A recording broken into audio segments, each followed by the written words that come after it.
Programme police और आवाम के साथ आपका मेज़बान उबैद ताहिर हाजिर खिदमत है और हमेशा की तरह जैसे हर हफ्ते मेरे साथ होते हैं कोई एक पुलिस अफसर। आज भी मेरे साथ मौजूद हैं सिविल डिफेंस के एक ऑफिसर और उनसे हमारी होगी बातचीत। आप सबको कहता हूं मैं खुश आमदीद इस प्रोग्राम में जिसका नाम है पुलिस और आवाम। और मेरे साथ जो आज स्टूडियो में ऑफिसर तशरीफ रखते हैं आप हैं लेफ्टिनेंट मोहम्मद इब्राहिम मोहम्मद अल मुहन्नदी जो कि सिविल डिफेंस के जनरल डायरेक्टरेट में ऑफिसर हैं। और गर्मियों का सीज़न चूँकि बहुत ही शिद्दत के साथ अब शुरू हो चुका है और बहुत ही तेज़ किस्म की गर्मी और हवाएं भी तेज़ और वो भी गर्म, ऐसे में आग लगने के चांसेस आम दिनों से या आम हालात से ज़्यादा बढ़ जाते हैं और हमें ज़्यादा मोहतात रहने की ज़रूरत है।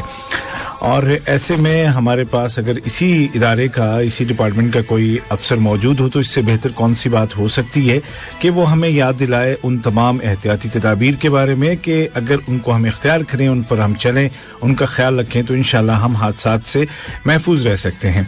और इसी तरीके से अब गर्मियों की छुट्टियां भी आने वाली हैं और लंबे अरसे तक लोगों के घर बंद रहेंगे। तो गर्मी के दिनों में ख़ास तौर पे जब आप सफ़र करते हैं तो अपने घर को किस तरह से महफूज बना के आप जा सकते हैं और जाना चाहिए, इन तमाम उमूर पर इंशाल्लाह हमारी बातचीत होगी लेफ्टिनेंट मोहम्मद से। आइए पहले उनका इस्तकबाल करते हैं और उसके बाद तफसीली बातचीत का आगाज़ करेंगे।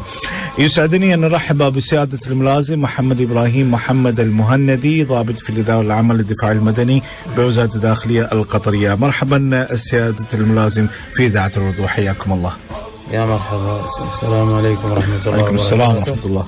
نرحب بأخواننا المستمعين على إذاعتكم الكريمة، إن شاء الله تكون يعني المحاور فيها النصائح حق جميع شرائح المجتمع في هذا البلد المبارك إن شاء الله بإذن الله. بإذن الله. ووجودكم دائما يعني يعطينا نوع من الأمان والإحساس بالأمان. جزاكم الله خير على جهودكم المباركة والطيبة.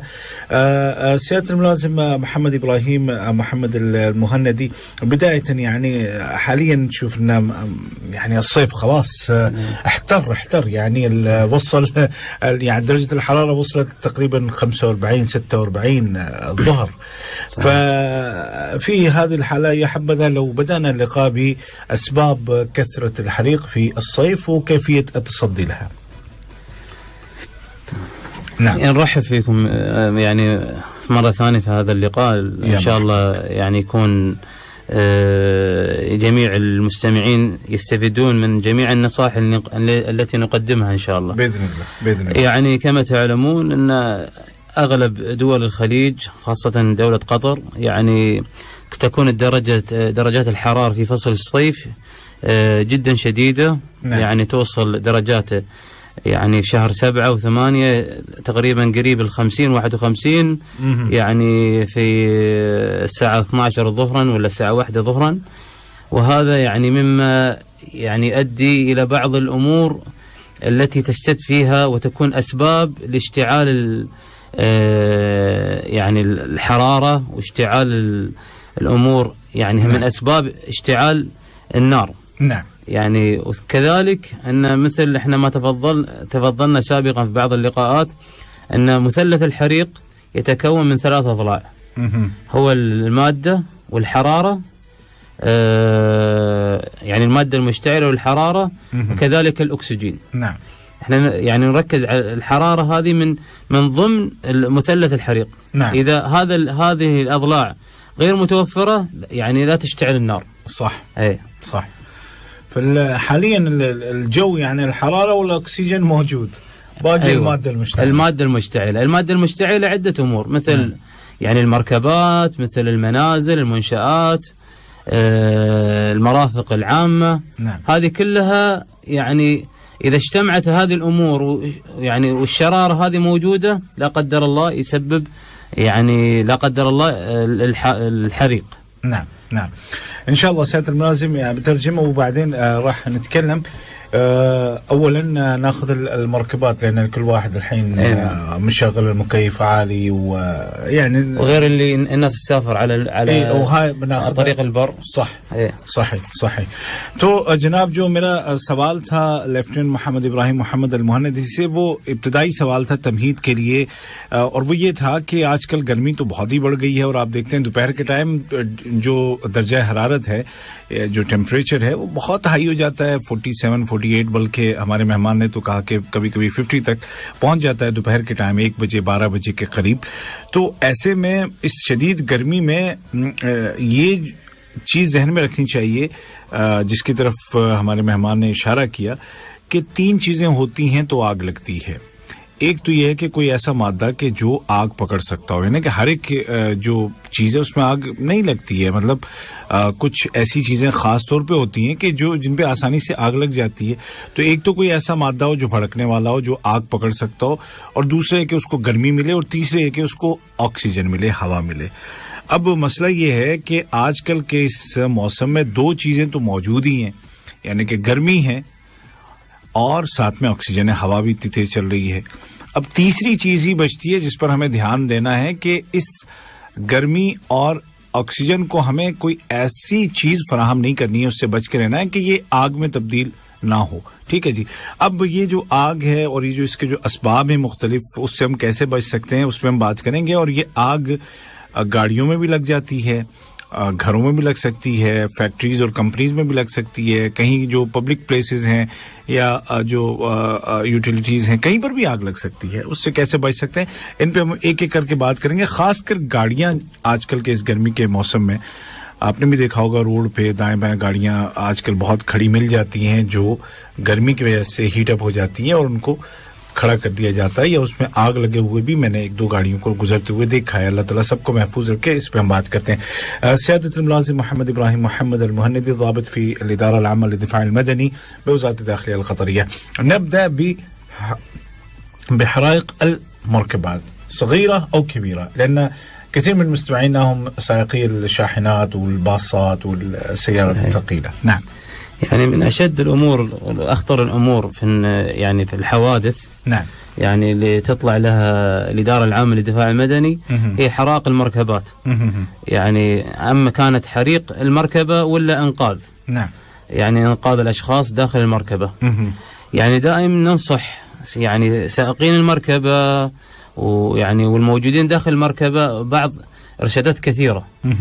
يعني أولا نركز على سائق المركبة. نعم. أولا يعني وضع حزام الأمان، هذه من الأمور الإرشادات يعني في الأمن والسلامة. نعم. ويعني وعدم جلوس الأطفال في كرسي الأمامي، نعم، إلا في عمر 15 سنة 16 سنة.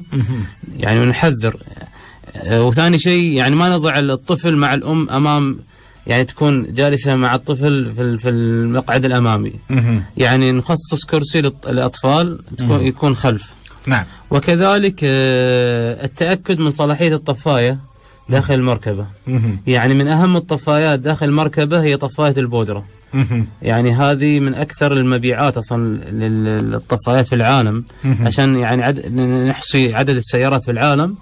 يعني وجود هذه الطفاية من أهم الأمور التي يعني نحرص عليها. نعم. بعض الناس يعني مثلا يركب الطفاية وقت الفحص الفني، وبعدها يشيلها يوديها حق صديقه. لا حول ولا قوة. يعني بس انه خلاص نجحت في الفحص الفني وخلاص. هذه من أهم الأمور. يعني صح. مبلغ بسيط بس لسلامتك وسلامة أكيد. الموجودين داخل المركبة.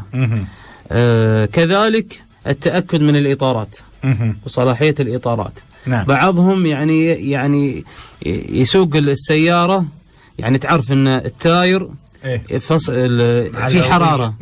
كذلك القار الشارع يعني حرارة. يعني إذا الجو 50 القار يمكن يوصل 80 درجة. صح. وغير احتكاك التاير يعني في الشارع.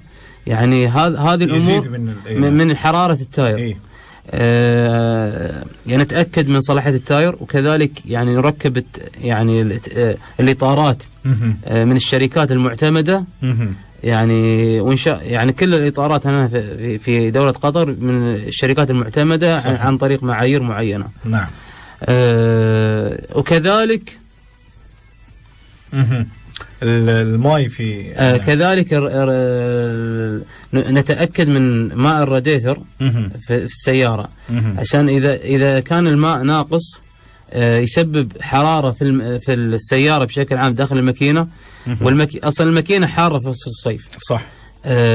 إذا لا يوجد ماء ولا الماء ناقص يسبب زيادة في الحرارة في الماكينة، لا قدر الله يسبب اشتعال في ماكينة السيارة ثم اشتعال في المركبة. طيب بعدها سيد الملازم، بعد هذا بسألك عن لا سمح الله لو حصل حريق في المركبة فماذا عليك أنا كسائق أن أقوم به فورا، وماذا على الآخرين اللي يمرون بجنبي أن يمكن يقومون به؟ جزاك الله خير. جناب سوال میرا بڑا واضح تھا کہ اگر خدا نہ کرے گاڑیوں میں آگ لگ جاتی ہے، گاڑی بڑی ہو یا چھوٹی ہو، چاہے ٹرک ہو، چاہے بس ہو، چاہے چھوٹی گاڑی ہو، کوئی بھی ہو، تو مطلب اس صورت میں کیا ہونا چاہیے اور اس سے بچنے کا کیا طریقہ ہے؟ بچنے کا جو طریقہ ہے یا جو احتیاطی جو تدابیر ہیں پہلے ہم اس پہ بات کر رہے ہیں، اور اس کے بعد اگر خدا نخواستہ آگ لگ جاتی ہے تو کیا کیا جانا چاہیے اس پہ ہم بات کریں گے باذن اللہ۔ سب سے پہلی بات جو کہی لیفٹیننٹ محمد ابراہیم محمد المہندی نے کہ جو خطرناک جو حادثے ہوتے ہیں گاڑیوں کے وہ ہوتے ہیں جن میں آگ گاڑیوں میں لگ جاتی ہے، اور انہوں نے کہا کہ ہم لوگ وہاں پہ آگ بجھانے یا لوگوں کو بچانے جب جاتے ہیں تو بڑے مطلب یہ کہ شدید قسم کے حالات کا سامنا کرنا پڑتا ہے بہت ہی۔ تو اب اس سے جو بچنے کا جو طریقہ ہے، کچھ احتیاطی تدابیر وہ یہ ہیں کہ سب سے پہلے انہوں نے کہا کہ جو ڈرائیور ہے، گاڑی کا ڈرائیور ہے، اس کو چاہیے کہ وہ جو سیٹ بیلٹ ہے اس کو باندھے رکھے۔ اگر بچے ساتھ میں تو بچے جو چھوٹے ہیں، انہوں نے کہا کہ 15-16 سال، یعنی کہ جو ایک سمجھدار بچہ ہے اس کی عمر تک پہنچنے سے پہلے جتنے بھی بچے جس عمر کے بھی ہوں وہ پیچھے بیٹھیں، وہ آگے نہ بیٹھیں۔ پھر یہ ہے کہ اگر ماں ہے اور ماں کی گود میں کوئی چھوٹا بچہ ہے تو وہ اس کو لے کر کے فرنٹ سیٹ پہ نہ بیٹھے، بلکہ وہ انہوں نے کہا کہ بچوں کے لیے جو مخصوص سیٹ ہوتی ہے اس پہ بچے کو بٹھایا جائے یا پیچھے بیٹھا جائے۔ پھر اس کے بعد آتے ہیں جی کہ جو چیزیں آگ بجھانے کے لیے جن کا دیکھنا اور رکھنا اور گاڑی میں ہونا ضروری ہے، ان میں سب سے پہلے فائر ایکسٹنگوشر یا جس کو ہم کہتے ہیں فائر سلنڈر عام زبان میں، اس کو چیک کرنا چاہیے کہ کہیں وہ ایکسپائر تو نہیں ہو گیا ہے، اس کی ویلیڈیٹی ہے کہ نہیں ہے۔ اور انہوں نے کہا کہ دنیا میں سب سے زیادہ جو استعمال ہوتا ہے فائر ایکسٹنگوشر وہ پاؤڈر والا ہوتا ہے، وہ جو بلیک کلر کا جو ہوتا ہے پاؤڈر والا جو ہوتا ہے سب سے زیادہ وہ استعمال ہوتا ہے اور اس کو رکھنا چاہیے۔ اور یہاں پر انہوں نے اشارہ کیا کچھ ایسے لوگوں کی طرف کہ جو جب گاڑی کا جو فحص فنی جس کو ہم کہتے ہیں ٹیکنیکل ٹیسٹ آتا ہے گاڑی کا، تو اس وقت وہ کسی دوست سے لے کر کے وہ سلنڈر دکھا دیتے ہیں وہاں پہ چیک کرنے والوں کو، اس کے بعد واپس کر دیتے ہیں یا دوسرے کو دے دیتے ہیں کہ بھائی چلو اب تم جا کے کروا لو۔ اگر ایسا کوئی کرتا ہے، مطلب مجھے عجیب سا لگ رہا ہے یہ کہتے ہوئے کہ کوئی ایسا بھی کرتا ہوگا، لیکن اگر کوئی کرتا ہے تو بھائی یہ غلط ہے، یہ آپ کی اور میری سیفٹی کی بات ہے۔ میں ہے کتنے کا، 100 کا، 150 کا، 200 کا ہوگا، لیکن ہماری جان سے قیمتی تو نہیں ہے نا، تو آپ ایسا نہ کریں، اپنی گاڑی میں رکھیں اور اس کی ویلیڈیٹی بھی ضرور چیک کریں۔ پھر لیفٹیننٹ محمد ابراہیم محمد المہندی نے کہا کہ جو ٹائر ہیں گاڑی کے ان کو ضرور آپ دیکھیں کہ کہیں وہ گھس گھس کے بالکل ہی تو نہیں گئے، کیونکہ انہوں نے کہا کہ دیکھیں ٹائر گرم ہوتا ہے، روڈ پہ چل رہا ہے، ٹائر کی اپنی گرمی ہے۔ پھر گرمی کے دنوں میں روڈ کی جو گرمی ہے اس کا آپ سوچیں، تو ٹائر کی گرمی اگر 50 ہے تو جو روڈ ہے اس کی گرمی 80 کے قریب پہنچ جاتی ہے، مطلب اتنی زیادہ ہوتی ہے، اور دونوں کا مل کے آپ سوچیں کیا حال ہوگا۔ ایسے میں اگر ٹائر کی حالت خراب ہے تو پھر نقصان کا چانس زیادہ ہے۔ ساتھ ہی ساتھ انہوں نے کہا کہ ریڈیٹر کا پانی ضرور چیک کریں گرمی کے دنوں میں خاص طور پر، کیونکہ اگر پانی کم ہوگا تو ہم سب جانتے ہیں کہ جو گرمی ہے انجن کی وہ بڑھتی جائے گی اور اس صورت میں پھر نقصان ہو سکتا ہے، اللہ تعالیٰ محفوظ رکھے۔ تو اس کے بعد اب ہم بات کریں گے انشاءاللہ کہ اگر خدا نہ کرے گاڑی میں آگ لگ جائے تو ہم کیا کریں گے۔ قانون ہمیں تحفظ دیتا ہے اور وزارت داخلہ کے تمام ادارے ہر وقت ہماری زندگی کو آسان بنانے کے لیے مصروف ہیں۔ MOI کے اداروں کی سروسز جاننے اور نئے قوانین سے واقفیت کے لیے ہم ہر ہفتے پیر کے دن رات 8 بجے لے کر آتے ہیں پروگرام پولیس اور عوام، جہاں آپ کی ملاقات ہوتی ہے پولیس افسران کے ساتھ۔ سنیے عبید طاہر کے سوالات اور پولیس افسروں کے جوابات۔ پولیس اور عوام every Monday 8 p.m. live with RJ عبید طاہر only on FM 107 دل سے دیسی۔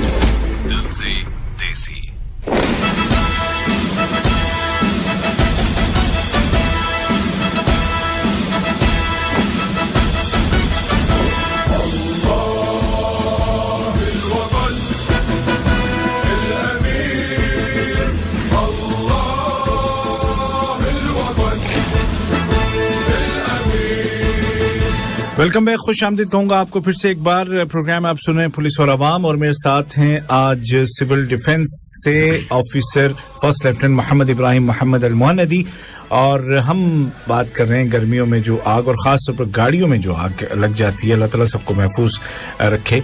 सियादत मुलाज़िम मोहम्मद इब्राहिम मोहम्मद अल मुहन्नदी, ज़ाबित फ़ी अल-इदारा अल-आम्मा लिद्दिफ़ा अल-मदनी। كنا نتكلم عن حرائق السيارات، أسبابها، وإذا لا سمح الله حصل حريق كيف نخمدها؟ يعني من الأمور الحرائق السيارات وكيف نخمد حريق السيارة لا قدر الله في حالة حدوث حريق. نعم. أولا يعني الخروج من المركبة. نعم. في أمور أحيانا يعني المركبة الحريق في المركبة موجود والناس موجودين، ولا الأشخاص موجودين في المركبة. إذا كانت في حادث وكان يعني الباب يكون مسكر على الأشخاص داخل السيارة تختلف. نعم. يعني الأمور وتختلف يعني إذا كان حريق يعني وفي استطاع أصحاب المركبة الخروج مباشرة بأي طريقة كانت. نعم. وثم إخماد إذا كان الحريق في مقدمة السيارة لها طريقة معينة، أن نفتح فتحة بسيطة في يعني البونت تبع السيارة ولا غطاء الماكينة، وعشان ما يدخل احنا شغلنا مثلث الحريق منها الأكسجين. إذا أنت الآن هي مسكرة وفتحت بشكل كبير البانة السيارة ولا بانة الماكينة ولا غطاء الماكينة، أنت زودت نسبة الأكسجين في النار نفسها. صح. زودت نسبة، زادت الحريق. احنا هني نفتح فتحة بسيطة ونخمد الحريق إذا استطعنا. طبعا إذا كان شيء بسيط، يعني شيء بسيط ما نخاطر، يعني ناخذ طفاية السيارة ونخمد الحريق بالطفاية. نعم. في المكان اللي نستطيع أن نضع فيه الهوز خرطوم الطفاية. وإذا أوكي. كان الحريق في يعني في صوب الكراسي ولا صوب البترول، لا صوب الكراسي. السيارة شوف للعلم يعني أولا ما تنفجر. السيارة ما تنفجر حتى ولو يعني وسووا تجارب عليها أن الخزان، بعض الناس يقول لك أن الخزان يعني نسبة نادرة أنه يسبب انفجار. التواير تنفجر إيه بس أن الخزان ما ينفجر. أوكي. كذا يعني إذا أخمدنا الحريق يعني إحنا أهم شيء عندنا سلامة الموجودين، الأشخاص، الأرواح أهم شيء. ثم إذا استطعنا أن نخمد الحريق نخمد الحريق. وبعدين من الأمور اللي يعني إذا لا قدر الله صار الحريق، يعني إذا استطعنا نخمد الحريق خمدناه، ولا اتصلنا بالدفاع المدني 999. هذه من الأمور التي يعني لا قدر الله صار الحريق، الإجراءات اللي نتخذها. هو الخلاصة أن ما نخاطر بحياتنا. أولا أهم شيء خروج الموجودين داخل المركبة. إذا خرجوا داخل المركبة وباستطاعتنا إخماد الحريق يعني وما نكون نعرض أنفسنا إلى الخطر، نحاول نخمد الحريق بالطريقة الصحيحة. بعضهم يسوي يكسر الجامة. إذا كسرت الجامة ودشت نسبة الأكسجين أكثر، زودت أنت الحريق الاشتعال عشان نسبة الأكسجين زاد. صح. طيب तो जनाब बात ये हो रही थी कि अगर खुदा न खास्ता गाड़ी में आग लग जाती है तो क्या किया जाए या क्या करना बेहतर होगा। तो उसके जवाब में फर्स्ट लेफ्टिनेंट मोहम्मद इब्राहिम मोहम्मद अल मुहन्नदी की जो गुफ्तगू का खुलासा था वो ये था कि सबसे पहले तो ये जहन में रखें कि गाड़ी में जो लोग हैं उनको बाहर निकालना है और उनको खुद बाहर निकलना है किसी भी तरीके से। सबसे जो प्रायोरिटी है वो ये है कि गाड़ी में बैठे नहीं रहना है, वहां से आपको निकलना ही निकलना है।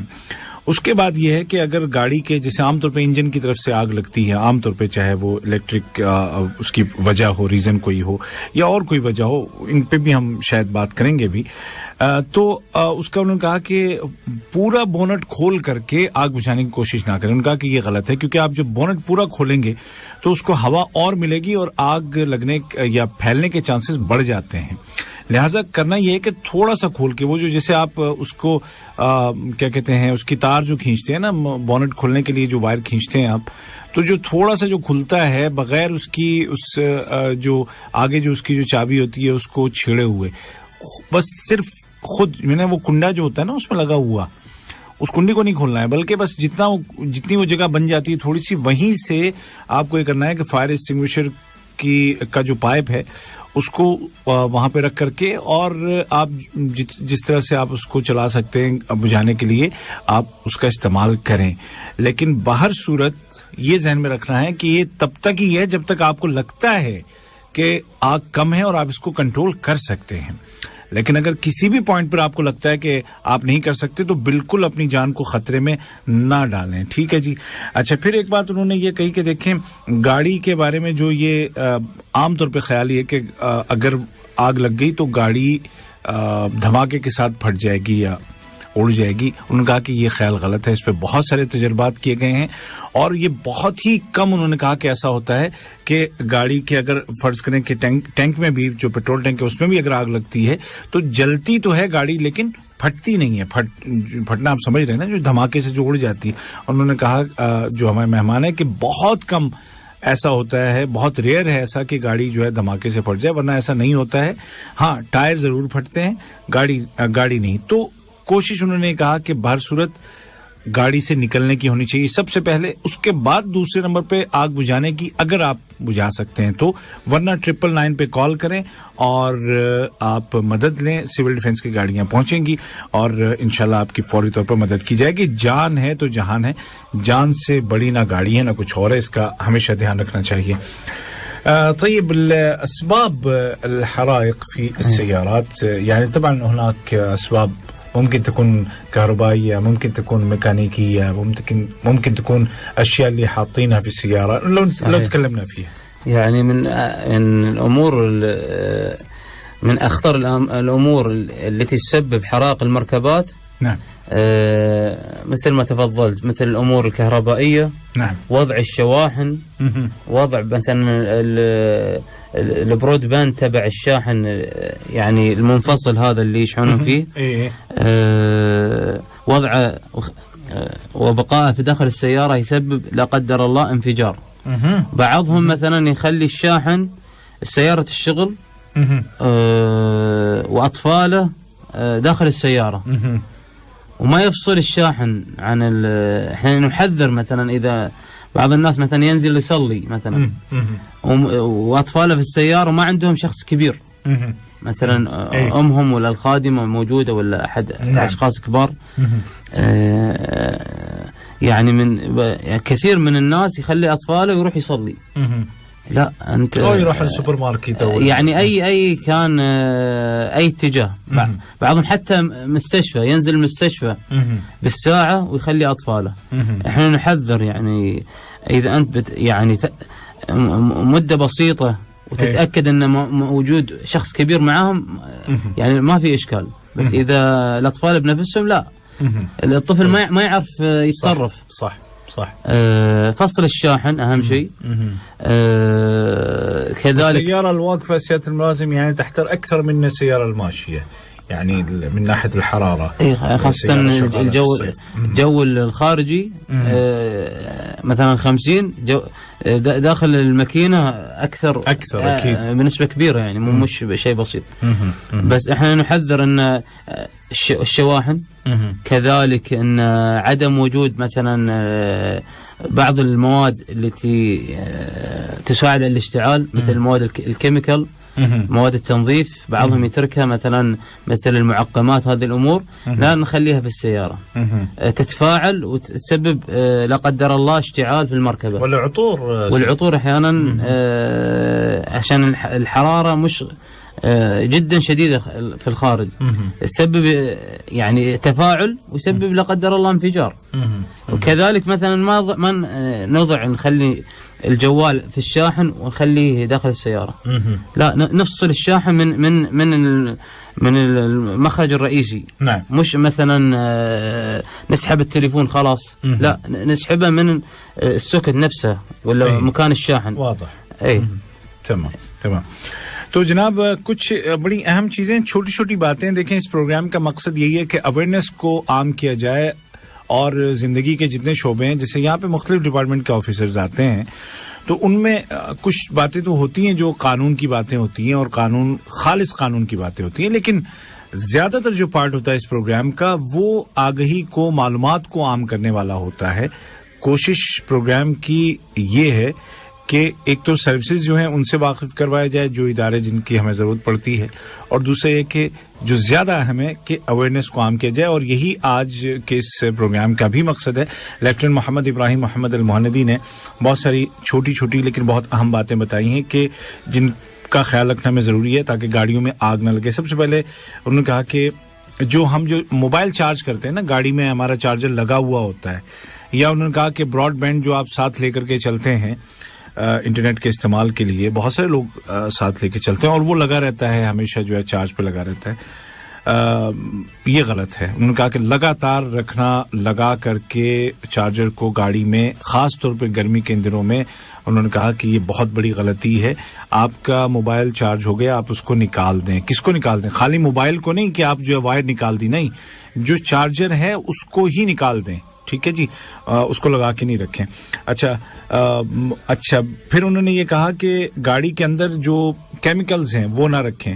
جیسے اب یہ جو صفائی والے جتنے بھی مختلف قسم کے لیکوڈز ہوتے ہیں وہ گاڑی میں آپ نہ رکھیں. جو ہاتھ کو صاف کرنے والے, ابھی یہ جو کورونا کی وجہ سے ہم لوگ عادی ہو گئے ہیں کہ جی بالکل ہونا ہی چاہیے لیکوڈ گاڑی میں اور صاف کرنا ہے ہر وقت, تو بالکل اس کو بھی گاڑی میں نہیں رکھنا چاہیے. پھر پرفیومز وغیرہ ہیں ان کو بھی گاڑی میں چھوڑ کے نہیں جانا چاہیے. گرمی میں وہ کئی دفعہ وہ شیشیاں پھٹ جاتی ہیں بھائی, یہ حقیقت ہے. پھر ایک اور چیز کی طرف لیفٹیننٹ محمد المہندی نے اشارہ کیا, اور وہ یہ ہے کہ چھوٹے بچے جب ان کے ساتھ کوئی بڑا نہ ہو تو گاڑی میں ان کو, گاڑی سٹارٹ ہے گرمی کے دنوں میں اور آپ اس کو چھوڑ کر کے, بچوں کو چھوڑ کر کے, چاہے آپ نماز پڑھنے جائیں, چاہے آپ سپر مارکیٹ میں جائیں, چاہے آپ ہاسپٹل میں جائیں, یہ غلط ہے. جب تک بچوں کے ساتھ کوئی بڑا نہ ہو, ان کی والدہ یا کوئی اور بڑا نہ ہو, ہرگز نہ چھوڑیں, بچوں کو ساتھ لے کے جائیں. اس لیے کہ خدا نہ خواستہ اگر کچھ ہو گیا, اور کھڑی گاڑی جلدی گرم ہوتی ہے, یہ آپ سب جانتے ہیں, ہم سب جانتے ہیں, تو بچوں کو اندازہ نہیں ہوتا کہ وہ کیا کر رہے ہیں یا وہ کیا اگر کچھ خدا نہ خواستہ گڑبڑ ہوگی تو کیا کریں. بچوں کو کبھی بھی گاڑی میں چھوڑ کر کے, چھوٹے بچوں کو اس طرح سے ہرگز نہ جائیں. یہ احتیاطی باتیں ہیں, ان کا خیال کرنا بہت ضروری ہے. قانون ہمیں تحفظ دیتا ہے اور وزارت داخلہ کے تمام ادارے ہر وقت ہماری زندگی کو آسان بنانے کے لیے مصروف ہیں. MOI کے اداروں کی سروسز جاننے اور نئے قوانین سے واقفیت کے لیے ہم ہر ہفتے پیر کے دن رات 8 بجے لے کر آتے ہیں پروگرام پولیس اور عوام, جہاں آپ کی ملاقات ہوتی ہے پولیس افسران کے ساتھ. سنیے عبید طاہر کے سوالات اور پولیس افسروں کے جوابات. پولیس اور عوام every Monday 8 p.m. live with RJ Ubaid Tahir only on FM 107. دل سے دیسی, دل سے دیسی. کیا آپ جانتے ہیں سیٹ بیلٹ کا استعمال ایکسیڈنٹ کی صورت میں ہمیں بچاتا ہے. سیٹ بیلٹ استعمال کریں. سیٹ بیلٹ سیوز یو. یاد رہے, ٹریفک وائلیشنز کی صورت میں آپ کو فائن اور لیگل ایکشنز کا سامنا کرنا پڑ سکتا ہے. ٹریفک کے نیاموں کا پالن کریں. ایشوڈ ان پبلک انٹرسٹ بائی FM 107 دل سے دیسی.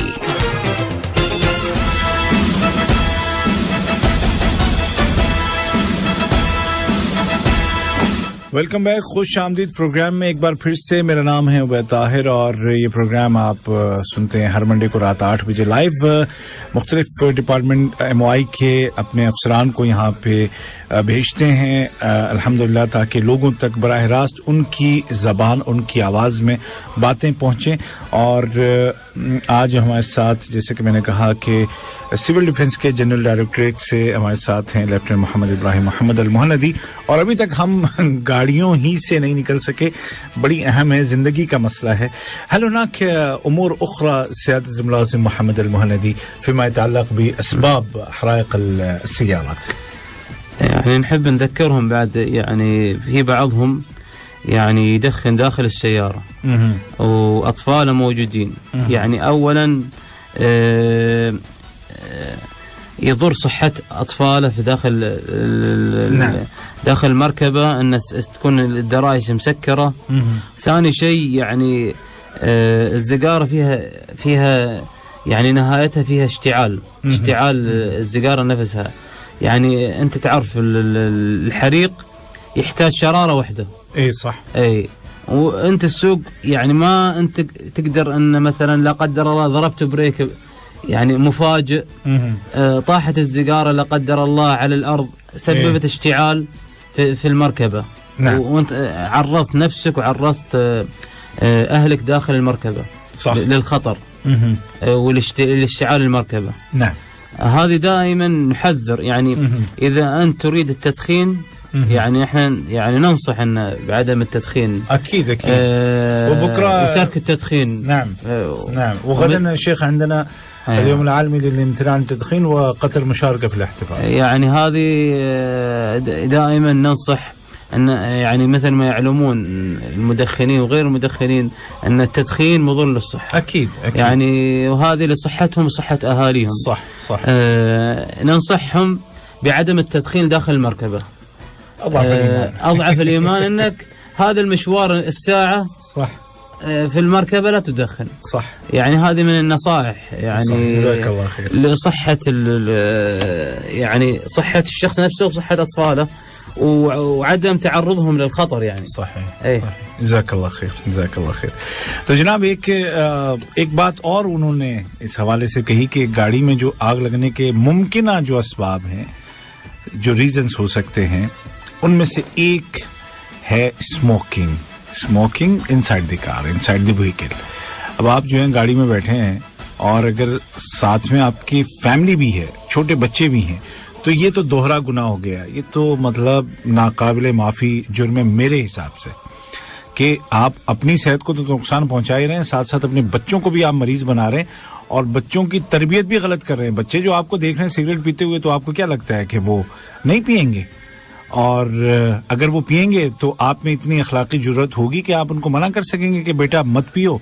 वो कहेगा पलट के अब्बू आप भी तो पीते हो, तो क्या जवाब देंगे? तो ये तो तरबियत के पॉइंट ऑफ व्यू से है, गलत है बिल्कुल. लेकिन यहाँ पर अगर हम सिविल डिफेंस के पॉइंट ऑफ व्यू से सिर्फ बात करें ना, तो भी जैसे कि लेफ्टिनेंट मोहम्मद अल मोहन्नदी ने कहा कि आपकी गाड़ी के शीशे बंद हैं, एसी चल रहा है, सिगरेट में ऑलरेडी आग मौजूद है, ये शरारा उसमें मौजूद है ही, चिंगारी उसमें है ही. खुदा न खास्ता अचानक कोई ब्रेक आपको लेनी पड़ी और आपके हाथ से वो जो सिगरेट है वो गिरी और ऐसी जगह गिर गई, फर्ज करें कि जहां पर आप कुछ कर भी नहीं सके और आग पकड़ ली. ऐसा हो सकता है, मुमकिन है ना? तो इस तरह के इम्कान से खुद को, अपने बच्चों को, अपने घर वालों को और अपनी सेहत को महफूज रखें. और मैं आपको बता दूं कि वर्ल्ड नो टोबैको डे है कल दुनिया भर में और कतर भी उसमें शरीक है, कतर भी मना रहा है. तो अगर पहला मशवरा तो ये है कि सिगरेट ही ना पिएं बिल्कुल, और दूसरा मशवरा उसके बाद ये कि अगर पीनी ही है भाई तो कम से कम गाड़ी में मत पिएं, और ख़ास तौर पर गर्मी के इन दिनों में जब आप कहीं पहुंच जाएं तो वहां जाकर के अपना शौक पूरा कर लें, लेकिन कम से कम गाड़ी में खुद को और अपने साथ जो आपके घर वाले हैं उनके ज़िंदगी के लिए आप ऐसा ना करें.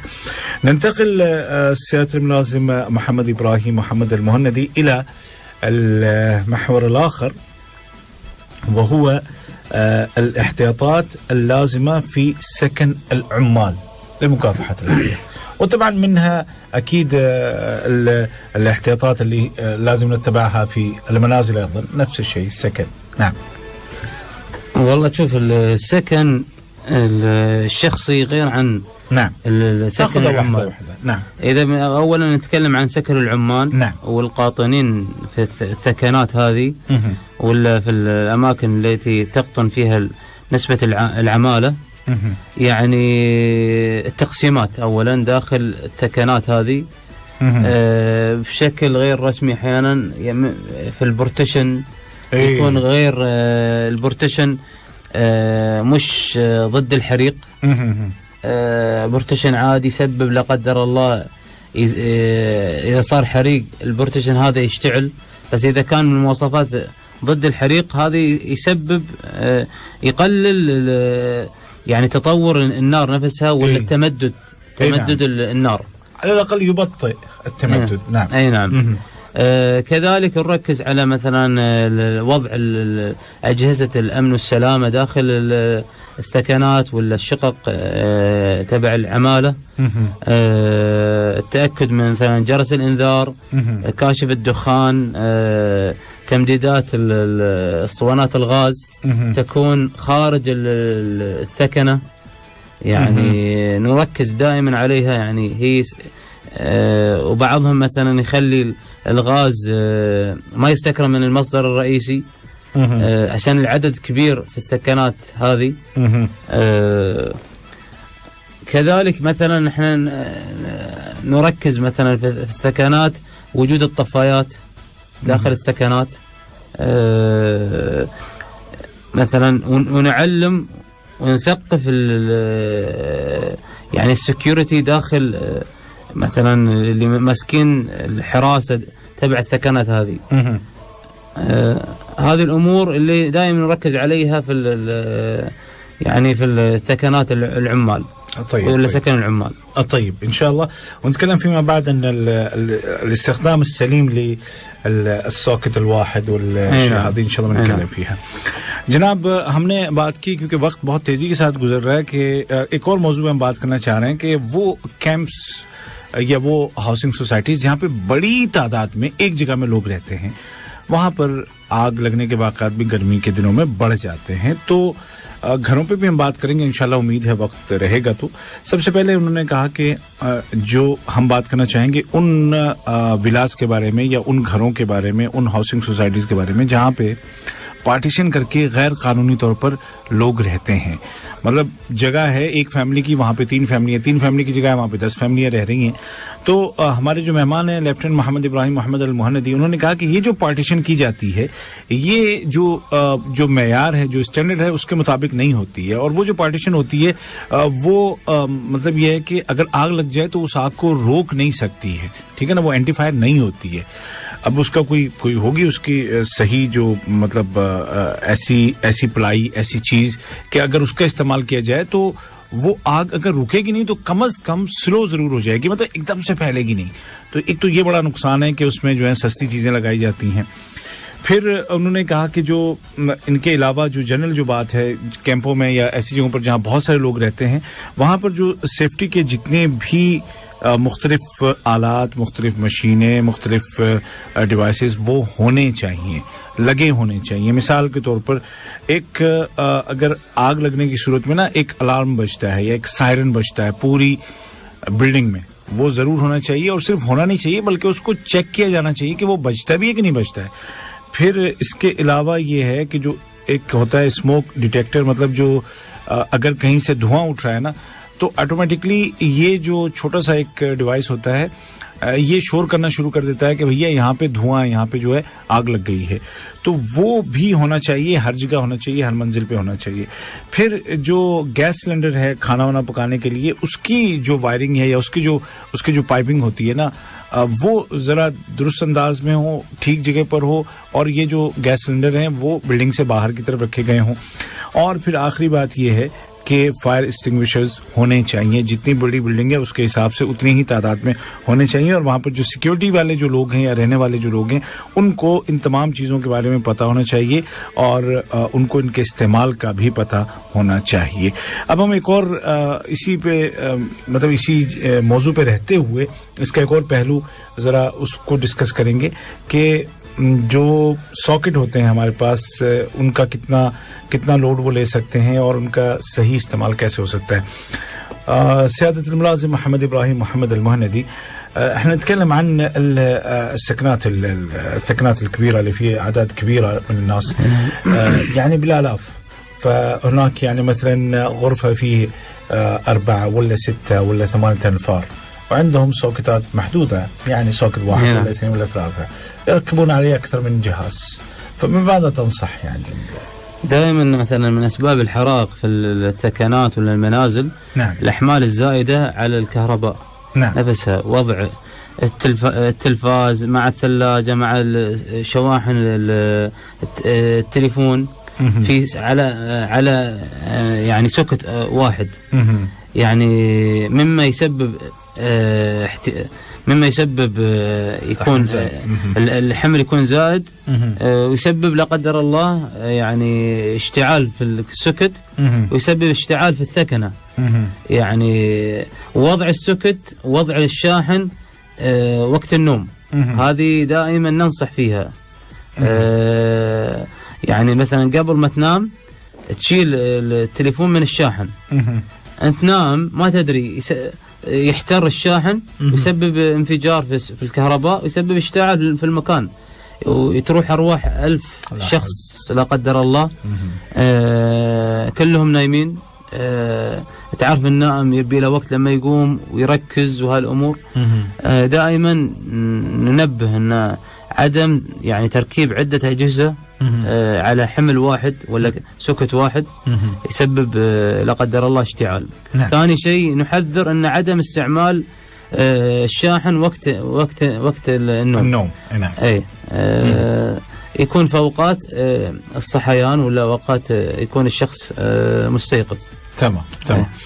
جناب جو باتیں کہی گئی ہیں وہ اب جو باتیں ہو رہی ہیں وہ گھروں اور جو کیمپس ہیں یا جو لیبر ہاؤسنگ ہے سب کے لیے ہیں اور وہ ایک جنرل پرابلم ہے چاہے وہ دکان میں ہو چاہے وہ فیکٹری میں ہو آفس میں ہو گھر میں ہو کہیں پر بھی ہو. اور وہ یہ ہے کہ اوور لوڈ کر دیتے ہیں. مطلب اب ایک ساکٹ ہے جس کی ہمت ہے کہ وہ فرض کریں کہ 400 واٹ تک برداشت کر سکتا ہے. اب اس سے اگر آپ 800 لینا شروع کر دیں تو کیا ہوگا. مطلب آپ نے ایک ساکٹ پہ جو زیادہ سے زیادہ آپ کو بجلی دے سکتا ہے 400 واٹ 250 واٹ 300 واٹ 200 واٹ جو بھی ہے مثال کے طور پہ کہہ رہا ہوں. اب آپ نے اس پہ ایک مشین لگائی اس کو 200 واٹ چاہیے, دوسری مشین لگائی اس کو 150 چاہیے, تیسری مشین لگائی اس کو 300 چاہیے, چوتھی مشین لگائی. مطلب یہ ہے کہ اسی پہ ٹی وی بھی لگا ہوا ہے, اسی پہ چارجر لگا ہوا ہے, اسی پہ کمپیوٹر بھی لگا ہوا ہے, اسی پہ کچھ اور بھی لگا ہوا ہے. اب اس کی وجہ سے شارٹ سرکٹ ہو سکتا ہے, اس سے آگ لگ سکتی ہے اور ایسا ہوتا ہے. ٹھیک ہے, یہاں پر ہم سب جانتے ہیں یہ باتیں, ہم یہ چیز ذہن میں رکھ کے کہہ رہے ہیں کہ یہاں پہ الحمدللہ بہت ہی ہائی اسٹینڈرڈ کے ساتھ چیزیں فکس کی جاتی ہیں, وائرنگ کی جاتی ہے, اور اگر اس طرح کی کوئی صورت ہوتی ہے تو وہ جو ہے نا ٹرپ ہو جاتا ہے جو مین ساکٹ ہے, اور الحمدللہ بڑا حادثہ نہیں ہوتا, لیکن پھر بھی ہوتے ہیں. تو اس کا مطلب یہ ہے کہ وہ کچھ زیادہ ہی اس پہ جو ہے نا بیچارے پہ زور ڈال دیا گیا, زیادہ ہی لوڈ ڈال دیا گیا. اچھا, پھر ایک اور چیز جس پر زور دے کر کہا ہے لیفٹیننٹ محمد ابراہیم المہندی نے کہ سوتے ہوئے چارجر لگا کے مت سوئیں. جب آپ سو رہے ہوں, جب آپ کو نیند آ جائے تو آپ ساکٹ سے چارجر کو نکال کر کے سوئیں. کوئی بھی مشین جب آپ سو رہے ہوں تو اس کو آپ آن چھوڑ کر کے ہرگز نہ سوئیں کہ خدا نخواستہ آپ کی اس چھوٹی سی لاپرواہی کی وجہ سے کئی جانیں ضائع ہو جائیں. یہی کہ اللہ نہ کرے لیکن کچھ اور نقصان ہو جائے, بلڈنگ کا ہی نقصان ہو جائے, آپ کے سامان کا. تو سوتے ہوئے کبھی بھی چارجر لگا کے نہ چھوڑیں. اس چیز کو ذہن میں رکھنا چاہیے ہر وقت. قانون ہمیں تحفظ دیتا ہے اور وزارت داخلہ کے تمام ادارے ہر وقت ہماری زندگی کو آسان بنانے کے لیے مصروف ہیں. MOI کے اداروں کی سروسز جاننے اور نئے قوانین سے واقفیت کے لیے ہم ہر ہفتے پیر کے دن رات 8 بجے لے کر آتے ہیں پروگرام پولیس اور عوام, جہاں آپ کی ملاقات ہوتی ہے پولیس افسران کے ساتھ. سنیے عبید طاہر کے سوالات اور پولیس افسروں کے جوابات. پولیس اور عوام every Monday 8 p.m. live with RJ عبید طاہر only on FM 107. دل سے دیسی. دل سے دیسی.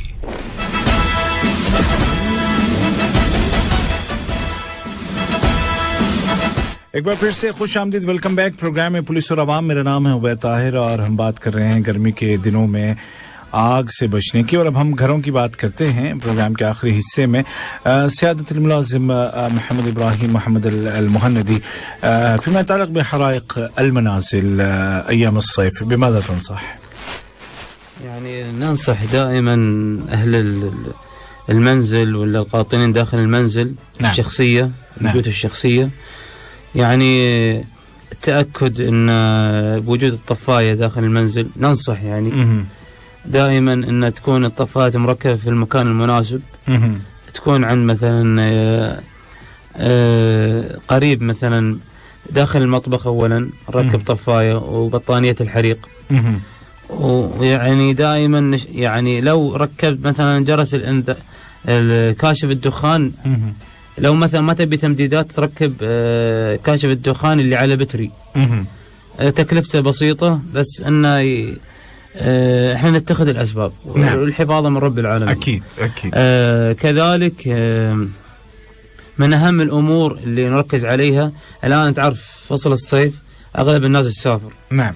وبعضهم يخلي التكييف شغال ويسافر مدة أسبوع ويخلي التكييف إنه يقول لك ورق الجدران ما يخترب، الصبغ والديكور هالأمور. لا، نفصل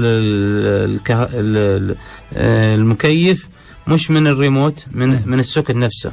نفصله،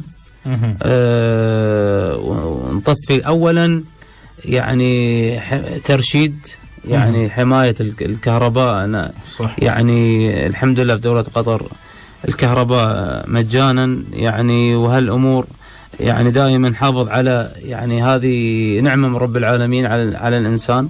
نعم. نحافظ أولا على توفير الكهرباء، وثاني شيء حفاظا على المنزل نفسه. صح. نطفي عشان إن لو أنا طفيته بالريموت الكهرباء موجودة واصلة إلى الكمبريسور. إحنا نكون في السليم، يعني نسكر المكيفات. كذلك مثلا وجود اسطوانة الغاز خارج المطبخ، ونتأكد من سلامة توصيلات الغاز. بعضهم مثلا الهوز يكون متهالك في تسريب، نحاول ان مثلا يكون الصيانة الدورية على الهوز نبدله، يعني له مدة معينة. نعم. تعرف انه يكون خارج ويكون صح. متهالك بسبب الحرارة. نعم. كذلك نركز على صيانة المكيفات، من تنظيفات الفلاتر وهالأمور والكمبريسور، عشان إذا كانت الغبار على المكيف يسبب احترار حق المروحة نفسها. يعني وكذلك مثلا مراوح الشفط في المطابخ خاصة، يعني بعضهم مثلا ما يكون عليها صيانة دورية والتنظيف الدوري، يكون زيوت القلي ولا زيوت المطابخ على المروحة. أيوة. وهذا مثلا يسبب اشتعال بسبب ان المروحة تدور والزيت عليها. يسبب لا قدر الله اشتعال في المروحة، يسبب كذلك يسبب اشتعال لا قدر الله في المنزل. صحيح. وكذلك يعني عدم يعني تحميل عدة شواحن وعدة أمور أجهزة كهربائية على محول واحد كما ذكرنا سابقا.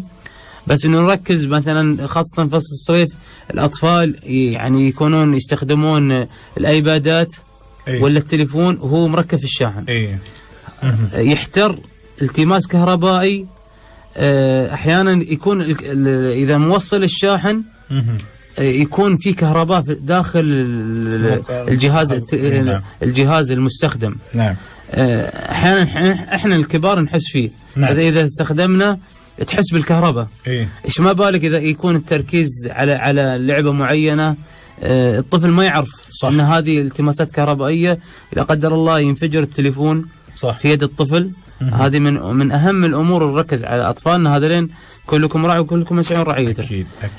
بعضهم مثلا يستخدم البلاي ستيشن ولا اجهزه اللعب لفترة طويلة بدون يعني الطفل هذا الجهاز يحتر ويسبب لا قدر الله اشتعال. واحيانا الطفل هو اللي يركب السوكتات. نعم. يجيب مثلا سكروب يركب السوكت.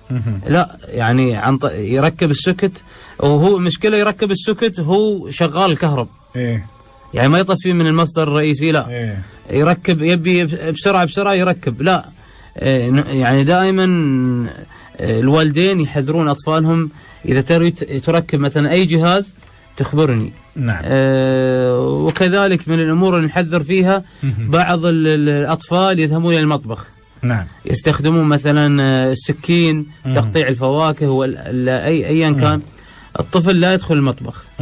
وبعض الأطفال مثلا يلعب داخل المطبخ، مثلا الخادم ولا الوالدة تطبخ مثلا وتكون قريب من الفرن نفسه. نعم. لا قدر الله يسبب حريق في المكان بسبب انشغال الطفل والطفل ما يدري خطورة يعني الفرن نفسه. صحيح. وكذلك نحذر على بخصوص الملابس، ارتداء الملابس مش الفضفاضة ولا النايلون وقت الطبخ.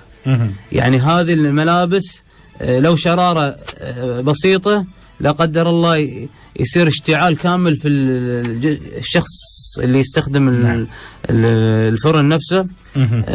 خلاص تلزق الملابس النايلون في الجسم نفسه الله يستر والله يعني يحفظ الجميع. آمين يا رب، آمين يا رب. أحسن जनाब, घरों में जो आग लगने के जो असबाब हैं बहुत सारे हैं और मैं कोशिश करूंगा कि जो वक्त रह गया उसमें मैं आपको खुलासा बता दूं. सबसे पहले जो उन्होंने कहा लेफ्टिनेंट मोहम्मद अल मोहन्नदी ने कि सबसे पहले घरों में आप इस चीज़ को यकीनी बनाएं कि आपके पास फायर एक्सटिंग्विशर घर में मौजूद है और मुनासिब जगह पर लगाए गए हैं जहां पर के वक्त ज़रूरत उसका इस्तेमाल हो सकता है. उसमें सबसे पहले कि मतबख में यानी कि किचन में होना चाहिए और सिर्फ फायर एक्सटिंग्विशर ही नहीं बल्कि फायर ब्लैंकेट भी होना चाहिए. उसके अलावा जो स्मोक डिटेक्टर है जो कि छोटा वाला होता है, जो बैटरी से चलता है, बहुत ही कम पैसों का मिल जाता है, वो जरूर लगा के रखें ताकि अगर खुदा न खास्ता धुआं घर में कहीं से भी पैदा होता है तो आपको पता लग जाए और आप फौरी तौर पे सही कदम उठा सकें. फिर गर्मी के दिनों में उन्होंने कहा कि अभी छुट्टियां होने वाली हैं तो अक्सर लोग सफर पे जाएंगे, तो कुछ लोग उन्होंने कहा कि ऐसे भी होते हैं कि जो 3-4 दिन एक हफ्ते के लिए जा रहे हैं और घर के एसी बंद करके नहीं जाते हैं और वो कहते हैं कि नहीं हमारा ये जो वॉलपेपर है खराब हो जाएगा या ये जो कलर हमने करवाया है अच्छा सा जो पेंट है ये खराब हो जाएगा वगैरह वगैरह. उन्होंने कहा कि सारी बातें गलत हैं, ऐसा नहीं होना चाहिए. आप जब भी घर से निकलते हैं तो अपने घर के तमाम एसीज को बंद करके जाएं और साथ में उन्होंने कहा कि नहीं रिमोट से नहीं बंद करना है बल्कि बटन बंद करके जाएं, सॉकेट से बंद करके जाएं, क्योंकि अगर रिमोट से बंद करके जाएंगे तो उसका पंखा तो नहीं चल रहा लेकिन बिजली उसमें मौजूद है और वो गर्मी उसमें बन रही है. लिहाजा इसको बिल्कुल बंद करके जाएं. एक तो आप बिजली बचाएंगे, दूसरा ये है कि आपका घर महफूज रहेगा. अच्छा, उसके बाद ये है कि जो किचन में गैस सिलेंडर है जैसे कि हमने पहले भी कहा वो बाहर होना चाहिए, किचन के अंदर नहीं होना चाहिए और उसकी जो पाइप जो आ रहा है अंदर उसका ध्यान रखिए कि वो कहीं से कटा फटा ना हो, टूटा ना हो और उसको कुछ अरसे के बाद उसको चेंज करते रहें, नया लगाते रहें. उसका एक मेंटेनेंस का सिलसिला चलते रहना चाहिए. मेंटेनेंस पे मजीद लेफ्टिनेंट मोहम्मद अल मोहन्नदी ने कहा कि जो एसी हैं उनका अभी गर्मी आ गई खास तौर पर तो मेंटेनेंस का ध्यान रखें और उनके जो फिल्टर वगैरह हैं उनका जो कंप्रेसर है उसको साफ करवाएं, उसको देखें. किचन में या वॉशरूम वगैरह में जो एग्जॉस्ट फैन है, खास तौर पे किचन का जो एग्जॉस्ट फैन है उस पे उन्होंने खास ध्यान दिया कि चूंकि खाना बनता है तो तेल जो उड़ता है वो इस पंखे की एग्जॉस्ट फैन की मोटर पे जमता जाता है और ये पंखा गर्म होता है, घूमता रहता है हमेशा, उससे आग लग सकती है. फिर ये कहा कि गर्मी में खास तौर पे घर में लोग ज्यादा होते हैं, अभी छुट्टियां भी होने वाली हैं और एक ही सॉकेट पे बहुत सारे बच्चे जब घर में होते हैं तो इसको भी अपना आईपैड लगाना है, उसको प्ले स्टेशन लगाना है, उसको अपना टैब लगाना है, उसको अपना मोबाइल लगाना है. तो उन्होंने कहा कि इसका ध्यान रखें, बच्चों को कभी भी आज़ाद और यूं लापरवाही से ना छोड़ें, उन पर नजर रखें. खुद बच्चे आकर के लगाने की कोशिश करते हैं किसी भी चार्जर को तो उसमें कई दफा जो है नुकसान हो जाता है और फिर लगा करके चार्जर को लगा करके हाथ में मोबाइल या आईपैड या टैब रख करके खेलते हैं, कई दफा उसमें भी करंट आ सकता है और आ जाता है, लिहाजा उससे बचें. फिर आखिर में उन्होंने कहा कि बच्चों को किचन में जाने की इजाजत हरगिज ना दें. बच्चे आके खेलते हैं, छोटे बच्चे खास तौर पर जिनको अंदाजा नहीं होता कि किस बटन से क्या हो सकता है और वो चूल्हे के आसपास होते हैं और कई दफा उससे जो है ना वो नुकसानात हो जाते हैं. अल्लाह ताला सबको महफूज रखे.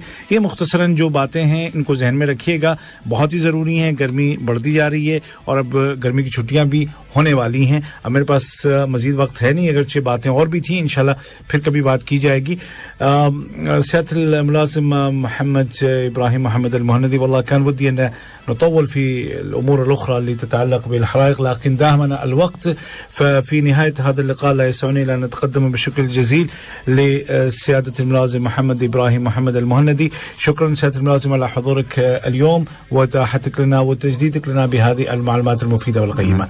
نشكر إخواننا المستمعين على حسن الاستماع ونشكركم على حسن الضيافة وكذلك نود أن نذكر إخواننا يعني بالحفاظ على الأمور المهمة في الأمن والسلامة في المنازل في المركبات، والله يحفظ الجميع إن شاء الله في منازلهم إن شاء الله، والله يدوم علينا الأمن والأمان إن شاء الله. آمین. کفیت و شکر اللہ وجہ کا شکر. تو جناب آخر میں انہوں نے یہی کہا کہ سب سے یہ گزارش ہوگی کہ جو سیفٹی اینڈ سیکیورٹی کے جو میجرز ہیں ان کا خیال رکھیں اور سب کے لیے دعا کی کہ اللہ تعالیٰ سب کو محفوظ رکھے اور امن و امان قائم رکھے اور آپ سب کو بصحت و سلامت رکھے. اسی کے ساتھ پروگرام پولیس اور عوام کے آج کے حلقے سے عبید طاہر کو اجازت دیجیے ہمیشہ کی طرح اس پیغام کے ساتھ کہ قانون کی عزت کیجیے، قانون آپ کی عزت کرے گا. خدا حافظ.